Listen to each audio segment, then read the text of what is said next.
Hello, hi everyone, welcome back to the channel. So this is Ramandeep Singh, and today we'll be solving this problem, that is number of substrings containing all three characters. तो simple ही है, easy question है, we will be solving today.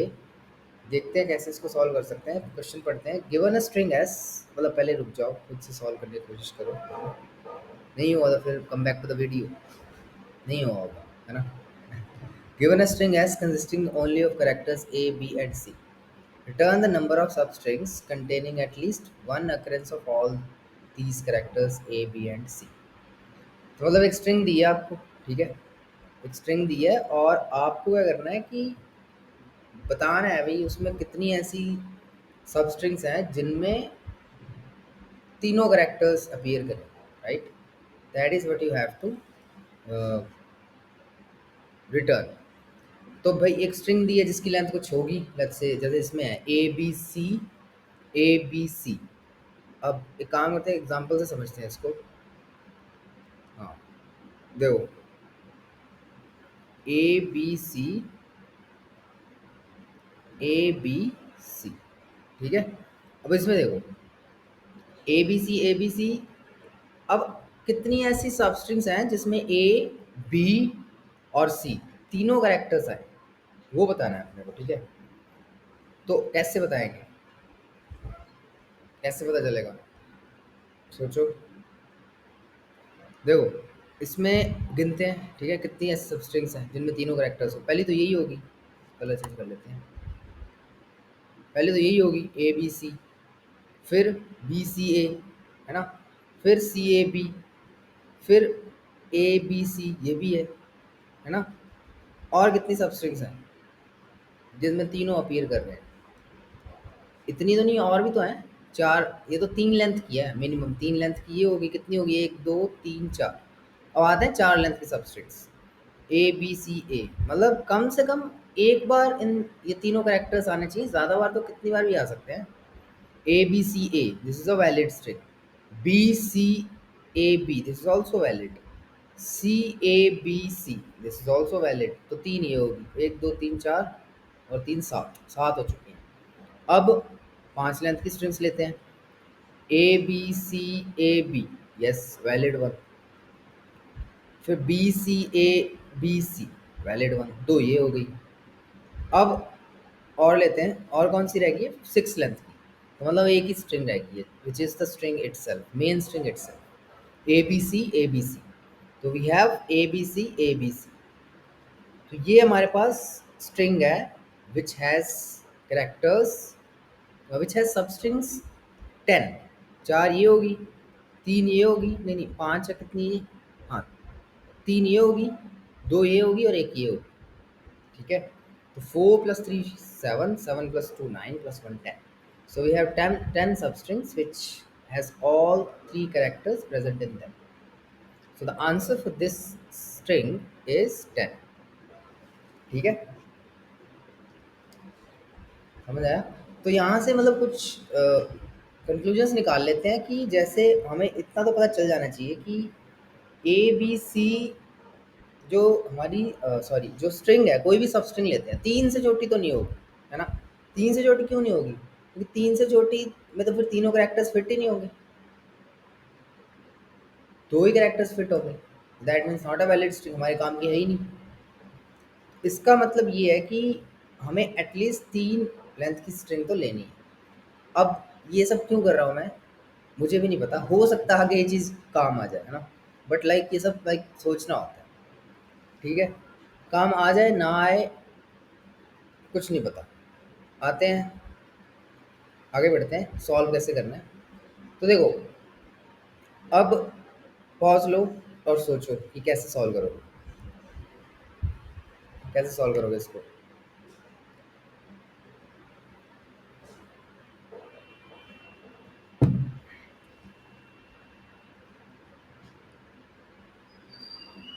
अब हम, मैं solve नहीं होगा, मैं सॉल्व करता हूँ. A B C, A B C करते हैं, सॉल्व करते हैं इसको, ठीक है. अब देखो, so we have A B C, this is the string. और हमें इसकी वो सारी सबस्ट्रिंग्स निकालनी है जिनमें ए बी सी तीनों, तो मतलब भाई कोई भी सबस्ट्रिंग लो, हमें ए बी इतना तो पता है कि ए बी सी और ए बी और सी तीनों का काउंटर तो कहीं ना कहीं रखना ही है।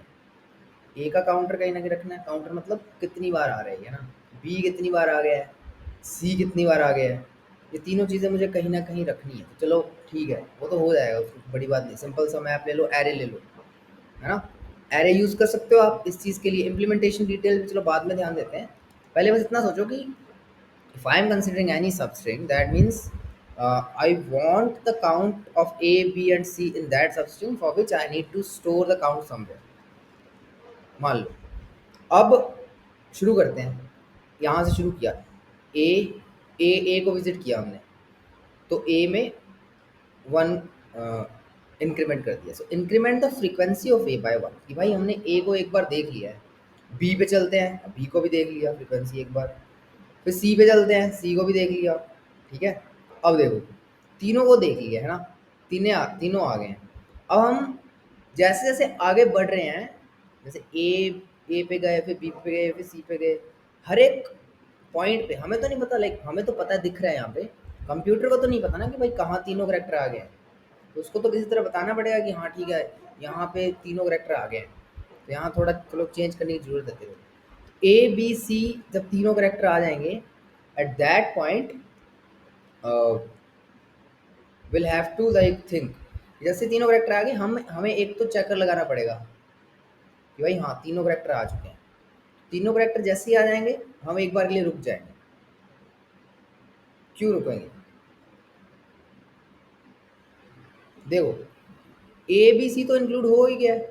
अब यहाँ सोचो, वो सारी स्ट्रिंग्स या वो सारी सब स्ट्रिंग्स जो कि इस सी के बाद वाले करेक्टर्स को इंक्लूड करके बनेंगे, A B C A mark कर देता हूँ, ए बी सी मार्क्ड है, A B C A B C A B, A B C A B C, कितनी होगी? एक, दो, तीन, चार, तो वी हैव फोर सबस्ट्रिंग्स जिसमें ए बी सी तीनों करेक्टर्स हैं। समझ आया लॉजिक क्या है? कि जैसे ही तीनों करेक्टर्स एक एक बार एग्जिस्ट कर आ गए, कि तीनों की फ्रिक्वेंसी एक एक बार हो गई, अब बचे हुए जो करेक्टर्स हैं, आफ्टर दिस पॉइंट बचे हुए जितने भी करेक्टर्स हैं, that will be added to the number of valid substrings. तो ये तो वैलिड है ही, ए बी सी जहाँ आ गया, जितने करेक्टर्स इसके बाद हैं they will also contribute to the number of valid strings, so number of valid strings will be 4। अब मैं लेफ्ट पॉइंटर को एक यूनिट मूव करा दूंगा, ये कौन सी, राइट की तरफ, राइट की तरफ, ठीक है, राइट की तरफ मूव कराया, जो पॉइंटर की तो अभी बात ही नहीं हुई थी ना। तो मतलब इसको इम्प्लीमेंट कैसे करेंगे, इस चीज़ को देखते हैं। ए बी सी ये आ गया, ठीक है। अब देखो इसमें करना क्या है कि जैसे ही हमने ए बी सी पे रुक के एक चेक पॉइंट मारा कि ठीक है यहाँ पे हमने काउंट में कितना डाल दिया, 4 डाल दिया, ये आंसर है हमारा। अब देखो यहाँ से चीज़ों को हटाना शुरू कर दो। अब तो हमने एक kind of let's say window बनाई थी पहले ए बी सी की, जिससे हमें काउंट मिल गया the substrings which are valid, the substrings which are valid and which starts from this character A, है ना। तो ए से शुरू होने वाली सारी वैलिड स्ट्रिंग्स हम काउंट कर चुके हैं। आगे बढ़ते हैं, ए को हटा दो। अब बी से शुरू होने वाली सारी वैलिड सब स्ट्रिंग्स हमें पता करनी है, ठीक है। वो कैसे करेंगे? तो बी सी, अभी हम सी पे है ना, तो ए को हटाया तो ए की फ्रीक्वेंसी भी 0 कर दो।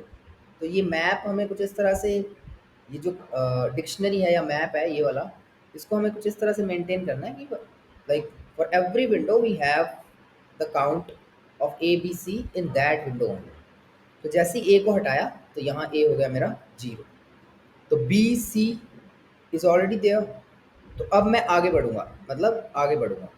अब यहाँ से एक चीज़ तो क्लियर हो जानी चाहिए कि मैं एक तो पॉइंटर ये यूज़ कर रहा हूँ कि जो आगे बढ़ने के लिए, अब ए पे आ चुका हूँ मैं, तो मेरा ये जो राइट पॉइंटर है इट इज़ एट ए, और एक पॉइंटर मैं यूज़ कर रहा हूँ जो कि लेफ्ट वाला पोर्शन है उसको आगे बढ़ाने के लिए, समझ रहे हो? It's more of a window है, उसको आगे खिसका रहे हैं। एक पॉइंटर यहाँ पे है, एक पॉइंटर यहाँ पे है, ठीक है। अब B C A, B C ए पे आते हैं। बी सी ए पे आया तो ए की फ्रीक्वेंसी वन कर दी, वन कर दी। अब देखो तीनों की फ्रीक्वेंसी वन वन वन हो गई है, तीनों की फ्रीक्वेंसी वन वन वन फिर हो गई है। तो अब फिर से चेक किया, देखा ना, हर करेक्टर पे जाते ही हमें एक चक्कर रखना है कि क्या तीनों की फ्रीक्वेंसी वन वन वन हुई या नहीं। तो जैसे ही बी सी ए इसकी फ्रीक्वेंसी, जैसे ही the right pointer ends at A, इन तीनों की फ्रीक्वेंसी हमारे पास लेफ्ट पॉइंटर यहाँ पे है और राइट पॉइंटर यहाँ पे है। Again A B C one one one हो गया, ये एक वैलिड विंडो है। So now will count all the character, all the substrings which starts at B and which are valid. Obviously जो सारे सारे करेक्टर्स हैं इसके बाद, इस पॉइंट के बाद, इस राइट पॉइंटर के बाद,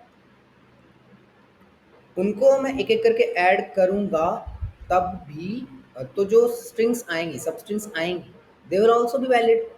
क्योंकि हमें तो BCA से मतलब है ना, हमें तो इतना ही मतलब है कि भाई एक एक एक तीनों आ जाए, एक एक बार तीनों आ जाए, ए बी और सी, जो कि इस वाली सब स्ट्रिंग में आ गए हैं। तो अब कितने भी कैरेक्टर्स इंक्लूड करते जाओ, they will all be valid. So how many valid substrings we extract from here which starts from B? We can see they are 5, नहीं 5 तो नहीं, 3 है। तो 4 + 3 7 हो गया हमारे पास।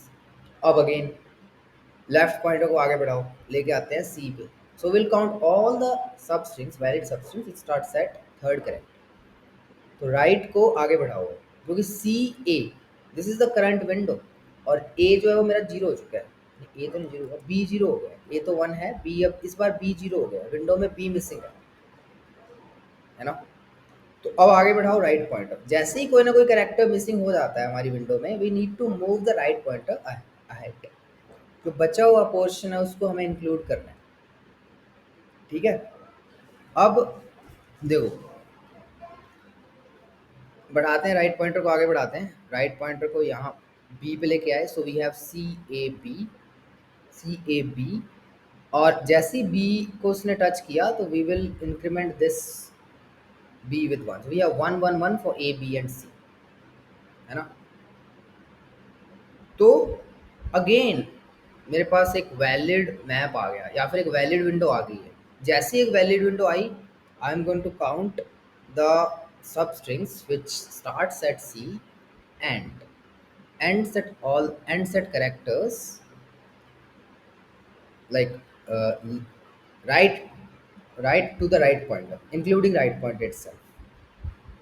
तो C से लेके लाइक B से लास्ट तक सारे कैरेक्टर्स को एक एक करके अगर मैं इंक्लूड करूँ तो वो सारी सबस्ट्रिंग्स वैलिड होंगी। तो कितनी ऐसी सबस्ट्रिंग्स होंगी?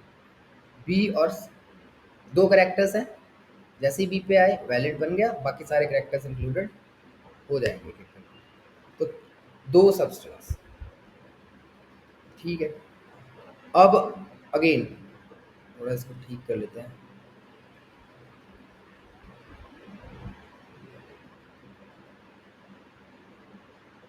स्लो क्यों हो गया ये?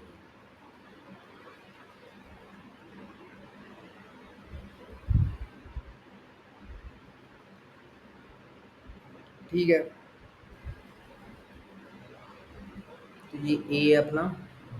हाँ, अब हमारा जो पॉइंटर है वो यहाँ था, बी पे था ना। आगे बढ़ाते हैं इसको, या सॉरी लेफ्ट पॉइंटर को आगे बढ़ाते हैं, क्योंकि we are in the valid window ना। हमें देखनी भी तो है भाई कितने कैरेक्टर्स मुझे पीछे से छोड़ने हैं ताकि विंडो वैलिड रहे।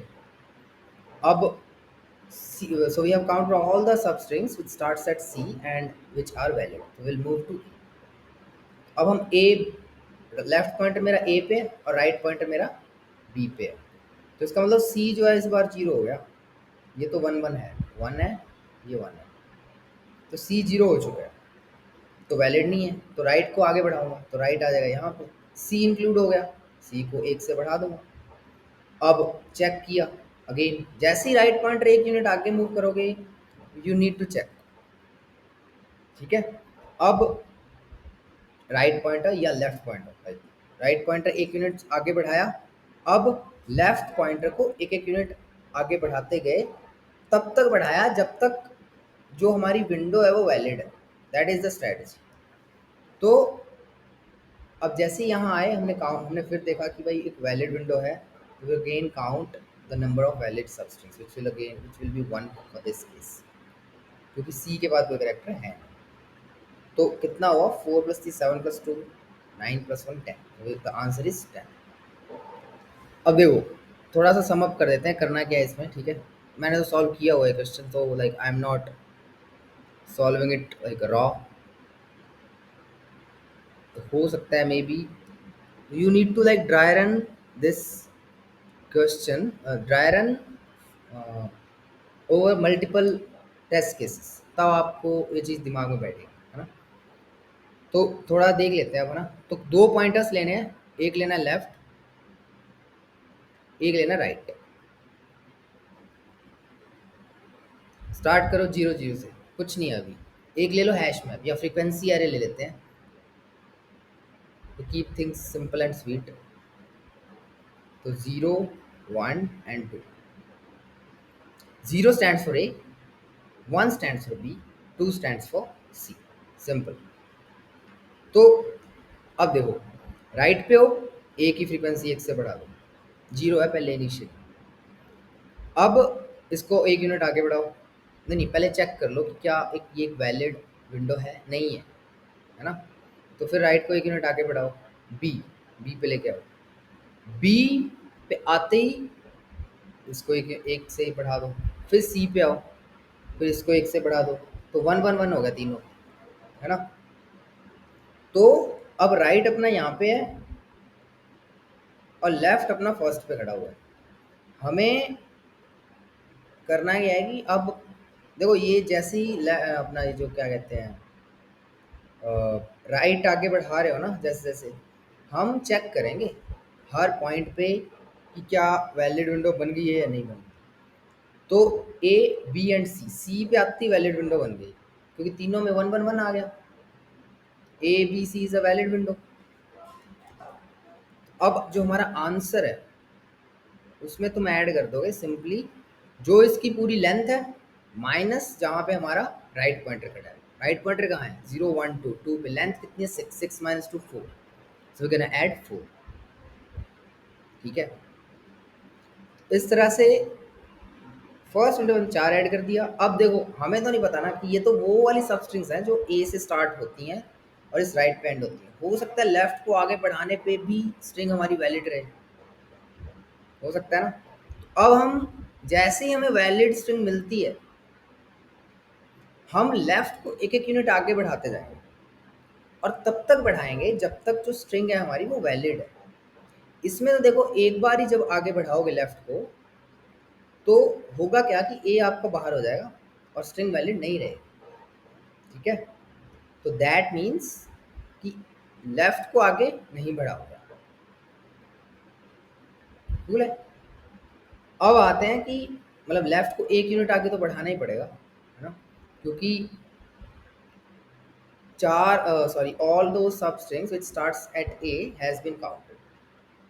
So now we need to count the substrings which are starting at B. अब B पे आ गया लेफ्ट, B पे आ गया left, not a valid window. अब राइट को आगे बढ़ाएंगे तब तक जब तक ये वैलिड हो जाती है, फिर वैलिड होगी, फिर इसी तरह से ऐड कर दो, ऐड करके फिर लेफ्ट को आगे बढ़ाते जाओ, है ना, लेफ्ट को एक एक यूनिट आगे बढ़ाते जाओ। अब जैसे जैसे लेफ्ट को आगे बढ़ाओगे वैसे वैसे उन मतलब आप ऐड करते जाओगे the number of substrings starting at that left pointer. तो बी से स्टार्ट होने वाली सबस्ट्रिंग्स आप ऐड कर दोगे, लेकिन फिर जब एक यूनिट आगे बढ़ाओगे लेफ्ट को, फिर दोबारा वो ऐड, दोबारा ये चीज़ करनी पड़ेगी आपको, क्योंकि वो substrings they will be entirely different because they are starting from C not from B, है ना।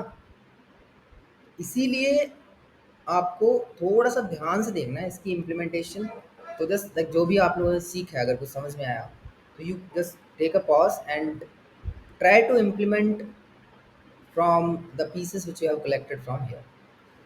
ठीक है, थोड़ा सा मतलब स्ट्रगल करो, 10 15 minute 20 minute, you will be able to come up with the working solution. तो ज़्यादा हार्ड नहीं है। टूल्स आपको बताई दिए हैं, सिंपल सा एक एरे लेना है, स्ट्रिंग लेनी है, 2 पॉइंटर्स लेने हैं, लेफ्ट होगा राइट होगा, valid window, add all the substance. Add करने के बाद लेफ्ट को आगे बढ़ाओ, राइट को नहीं बढ़ाना, अभी लेफ्ट को आगे बढ़ाओ, ठीक है। क्योंकि वो तो वो वाली वैलिड विंडो थी जो कि उस लेफ्ट पॉइंटर से स्टार्ट होती है। हो सकता है कि लेफ्ट को एक यूनिट आगे बढ़ाने पे भी वो वैलिड हो विंडो, वी डोंट नो। तो वो चीज़ ठीक करनी है। अब दैट्स ऑल, यही है। सूडो कोड वगैरह तो चलो कुछ ज़्यादा लंबी हो जाएगी वीडियो, है ना। तो अपनी डायरेक्ट कोड पे मूव करते हैं।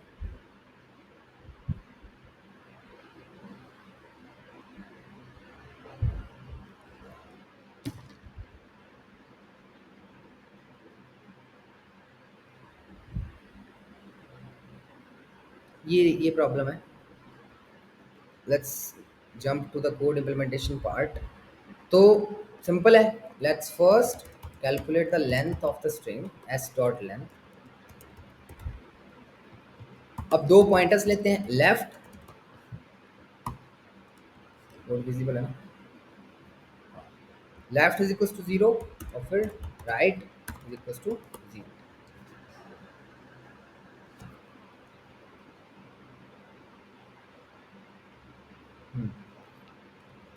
आंसर लेते हैं, आंसर को 0 कर देते हैं इनिशियलाइज। और हमें एक एरे भी लेना पड़ेगा जो कि वो फ्रीक्वेंसी एरे अपना, है ना, 3। तो अब इसको थोड़ा करो इम्प्लीमेंट, खुद से करो। अब आगे बढ़ते हैं। वाइल वाइल लूप लगाते हैं। While right is less than n. तो हमें राइट को तब तक आगे बढ़ाना है जब तक वो लास्ट तक नहीं पहुंच जाता, ठीक है। अब right less than an answer. और यहाँ देखो, और यहाँ पे हम राइट हमारा किसी पॉइंट पे खड़ा है, ठीक है। और हमने उस कैरेक्टर को अभी तक काउंट नहीं किया हमारे हैश में।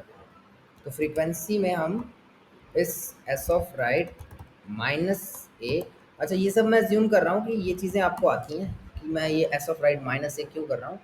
क्योंकि s of right will be some character, है ना। उसमें से ए की आस्क वैल्यू सब्ट्रैक्ट हो जाएगी। अगर एस ऑफ राइट ए है तो ए में से ए सब्ट्रैक्ट होगा 0, तो मतलब हम पहली पोजीशन पे पहुंच जाएंगे, है ना। तो अब देखो,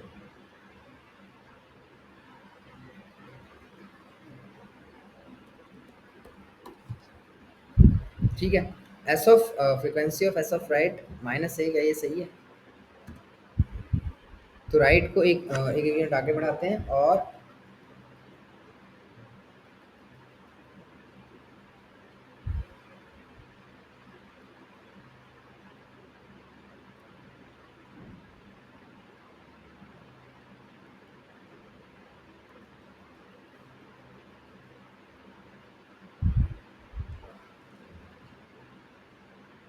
अच्छा इसको अपने ना एक काम करते हैं। अब लोअर केस कैरेक्टर्स है स्ट्रिंग, अच्छा ओनली, हाँ ठीक है, sorry I was confused. Only a B c है स्ट्रिंग में, ए बी सी के अलावा और कुछ नहीं है। तो मतलब 3 की ले सकते हैं, ठीक है, कोई दिक्कत नहीं है। तो वो ठीक था, क्योंकि ए बी सी है तो उसके अलावा तो फिर मतलब कोई ऐसा नहीं, ऐसा कभी नहीं होगा कि भाई एस ऑफ राइट जो है वो कुछ ऐसा करेक्टर आ गया जो कि मतलब हमारे हैश मैप की रेंज से ही बाहर है। तो दिस इज सेफ। अब हमने राइट वाले करेक्टर को काउंट कर लिया है। अब उसके बाद हम क्या करेंगे कि जैसे ही हमने इसको काउंट कर लिया, अब एक करेक्टर इंक्लूड हो गया, अब एक कुछ विंडो बन गई है ना। राइट को मूव कराते हैं हम आगे, बाद में कराएंगे। पहले राइट को हमने इंक्लूड किया, अब एक विंडो है लेफ्ट राइट की। अब हम लेफ्ट को तब तक मूव कराएंगे आगे जब तक कि वो एक वैलिड सबस्ट्रिंग है। ये विंडो एक वैलिड सबस्ट्रिंग है। तो वाइल लेट्स एक फंक्शन बनाएंगे हैज़ ऑल कैरेक्टर्स, इस तरह से। इसमें हम इस फ्रीक्वेंसी एरे को पास कर देंगे। तो ये बूलियन फंक्शन है, प्रेडिकेट फंक्शन, ट्रू और फॉल्स रिटर्न करता है whether frequency has A B and C occurrences और नॉट, ठीक है। इसका मतलब हैज़ ऑल कैरेक्टर्स। तो अब जैसे ही अगर ये ट्रू रिटर्न कर रहा है, जब तक ये ट्रू रिटर्न कर रहा है हम क्या करेंगे, आंसर में जो भी हमारी लेंथ है माइनस जहाँ हमारा राइट पॉइंटर है वो ऐड करते हैं। क्यों, वो हमने सीख लिया ऑलरेडी। ये ऐड करने के बाद अब लेफ्ट पॉइंटर को एक यूनिट आगे बढ़ाना है। तो for that frequency of S of left minus A minus minus, ठीक है। अब लेफ्ट पॉइंटर एक एक यूनिट आगे बढ़ रहा है, और यहाँ पे जैसे ही हम यहाँ आते हैं बाहर, यहाँ पे हमें क्या करना है कि so this loop, this internal loop is going to calculate all the substrings which are valid and which ends at the right pointer. Write pointer जहाँ पे खड़ा हुआ है वहाँ पे एंड होने वाली सारी वैलिड सब्सटेंस को ये काउंट कर लेगा। फिर राइट को एक यूनिट आगे बढ़ाते हैं, ठीक है। तो अब राइट आगे बढ़ेगा because the string is no longer valid, है ना, क्योंकि वो कुछ करेक्टर्स बाहर आ गए हैं,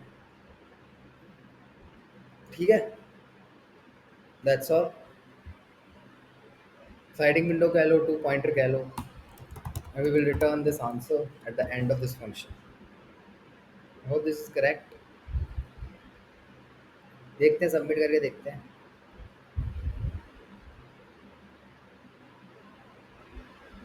अच्छा हाँ, हमने एक फंक्शन नहीं बनाया ना। तो let's create this function boolean bool has all characters frequency array, इसमें पास करते हैं वेक्टर फ्रीक्वेंसी। अब यहाँ पे हम रिटर्न करेंगे, रिटर्न फ्रीक्वेंसी ऑफ क्या है, 0 is greater than 0 and frequency of 1 is greater than 0 and frequency of 2 is greater than 0। तो मतलब अगर तीनों की फ्रीक्वेंसी जो है वो 0 से बड़ी है, मतलब ए बी सी तीनों एग्जिस्ट करते हैं, क्योंकि 0 पे ए है, 1 पे बी है, 2 पे सी है। लेफ्ट को तो आगे बढ़ाना ही है इस रूट में, that we forgot.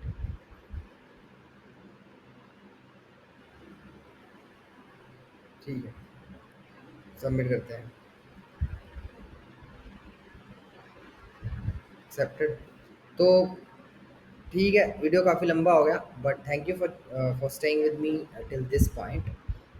Will see you soon in the next video. Till then take care, bye bye, good night, and मिलते हैं फॉर ऑल दो स्टूडेंट्स जिनके एग्ज़ाम्स आने वाले हैं, है ना।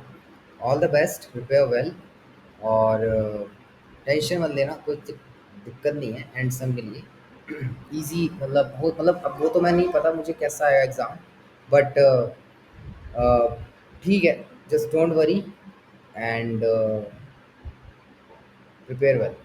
So see you soon in the next video. Till then, take care. Bye bye.